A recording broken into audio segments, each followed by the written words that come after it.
এই দেখো ঘরে কিন্তু চাল ডাল নুন তেল কিছু নেই। নেই তো নেই, আনতে আনতে আমি আর পারবো না।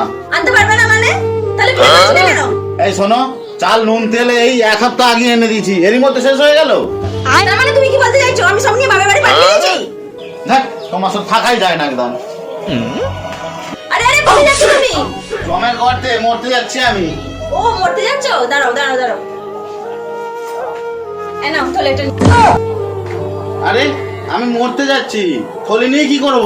যদি মরতে গিয়ে মদ পাল্টায় তাহলে বাড়ি আসার সময় 1 কেজি চাল আর 2 কেজি আলু নিয়ে আসবে।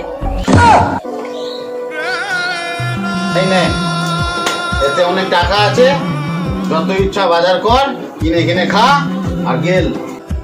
কি গো আবার কোথায় যাচ্ছ? আরে বললাম তো মরতে যাচ্ছি। যাচ্ছ যাও, কিন্তু যাওয়ার আগে আমার মনের ইচ্ছাটা পূরণ করে দিয়ে যাও। বল বল বল, আর কি চাই বল। আমি না 2 বাচ্চার মা হতে চাই। ঠিক আছে, আমি মরে গেলে অন্য কাউকে বিয়ে করে 2 বাচ্চার মা হয়ে যাবি। না স্বামী, আমি তোমার বাচ্চার মা হতে চাই। ঠিক আছে চল, আমি তোকে বাচ্চা দিচ্ছি।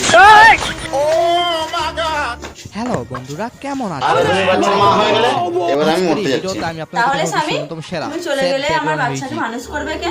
আমার অনেক জমি আছে, তুমি এক কাজ করো, ওই জমিগুলো আমার ছেলেগুলোর নামে লিখে দিও। ছেলেরা একদিন বড় হবে, আমিও একদিন বুড়ি হব, তখন কি ছেলেরা আমাকে দেখবে? তখন আমার কি হবে?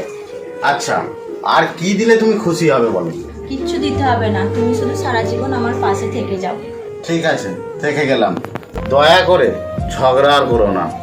স্বামী, সংসার মানে হলো ভালোবাসা আর ঝগড়ার মিশ্রণ, এতে অত মাইন্ড করলে চলে? এসো বাড়ি এসো।